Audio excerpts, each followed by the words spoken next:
ঐতিহাসিক মুলুক চালো আন্দোলনৰ 103টা বছৰ আৰু কৰিমগঞ্জৰ ৰামকৃষ্ণ নগৰ মহাবিদ্যালয়ত শহীদৰ নামত শ্ৰদ্ধাঞ্জলি সমাৰোহ ব্ৰিটিছ শাসনকালত চাহ শ্ৰমিকসকলৰ সন্মুখীন হৈছিল নানা অত্যাচাৰৰ আৰু তাৰ প্ৰত্যুত্তৰ দিবলৈ 1921 চনত বৰাক উপত্যকাত হৈছিল এই আন্দোলন বৰ্তমানৰ কৰিমগঞ্জৰ ৰামকৃষ্ণ নগৰ কেন্দ্ৰৰ সৰগুলাৰ পৰা সূত্ৰপাত ঘটিছিল এই প্ৰতিবাদৰ আৰম্ভ হৈছিল স্বাধীনতা সংগ্ৰামৰ এক অবিচ্ছেদ্য অংগ মুলুক চালো আন্দোলন আৰু এই আন্দোলন মুখিমূৰ কৰিবৰ বাবে ব্ৰিটিছৰ নেতৃত্বত আহিছিল বিশাল সৈন্য গোৰ্খা সৈন্যৰ দলে চাহ শ্ৰমিকৰ তেজেৰে ৰঙালী কৰিছিল মেঘনা নৈ আৰু চাহ শ্ৰমিকৰ এই আন্দোলন জালিয়ানাবাগৰ পৰা আন্দোলনকৈ কোনো গুণেই কম নাছিল আৰু এই আন্দোলনৰ আজি 103টাকৈ বছৰ সম্পূৰ্ণ হ'ল আৰু তাৰ পৰিপ্ৰেক্ষিতত এতিয়া এই স্থানত আজি শহীদসকলক এনেদৰে শ্ৰদ্ধাঞ্জলি জ্ঞাপন কৰা হৈছে আমি পোনপটীয়া সম্প্ৰচাৰৰ মাজলৈ গৈছো আমাৰ সাংবাদিক আছে মিষ্টু দত্ত উপস্থিত আছে মিষ্টু দত্ত যেহেতু দেখিবলৈ পোৱা গৈছে এক আন্দোলন শ্ৰমিকসকলৰ এক আন্দোলন আছে আৰু সেই আন্দোলনৰ আজি 103টাকৈ বছৰ গৰকিলে 100 বছৰ গৰকিলে আৰু তাৰ পাছতে আজি শ্ৰদ্ধাঞ্জলি জ্ঞাপন কৰিছে শহীদসকলক আপোনাৰ ওচৰলৈ আহিছো নিশ্চয় চন্দনা চাওক 1919 চনত ব্ৰিটিছ চৰকাৰৰ বিৰুদ্ধে জাতিৰ পিতা মহাত্মা গান্ধীয়ে যি আন্দোলন আৰম্ভ কৰিছিলে সেই আন্দোলনৰ অংশ হিচাপে দেখা পোৱা গৈছিল যে 1921 চনত বৰাক উপত্যকাৰ কৰিমগঞ্জ জিলাৰ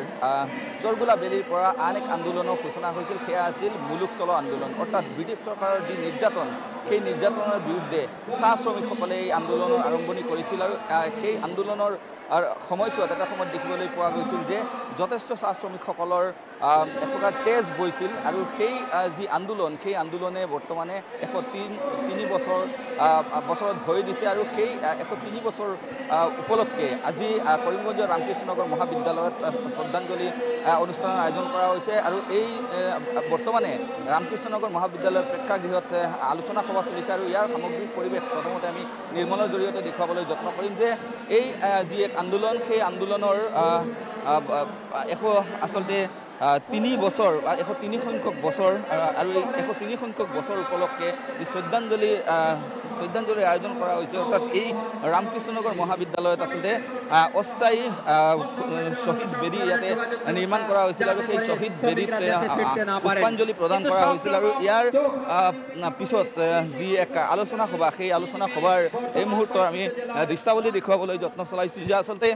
ইয়াতে যিসকল বিভিন্ন অনুষ্ঠান প্ৰতিষ্ঠানৰ যিসকল আছে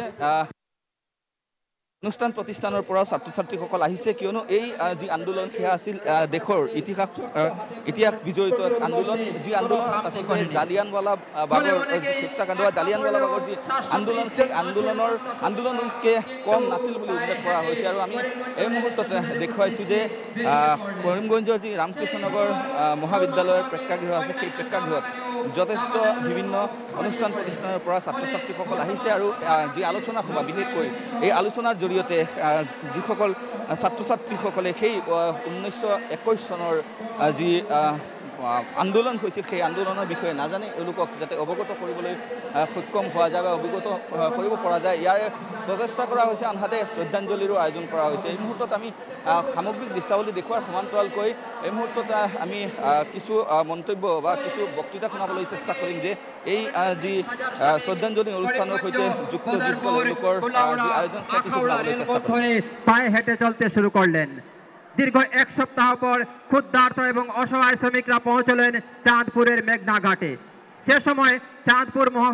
চাঁদপুর মহকুমার প্রশাসক ছিলেন সুশীল কুমার সিংহ প্রথম দিকে তিনি অবশ্যই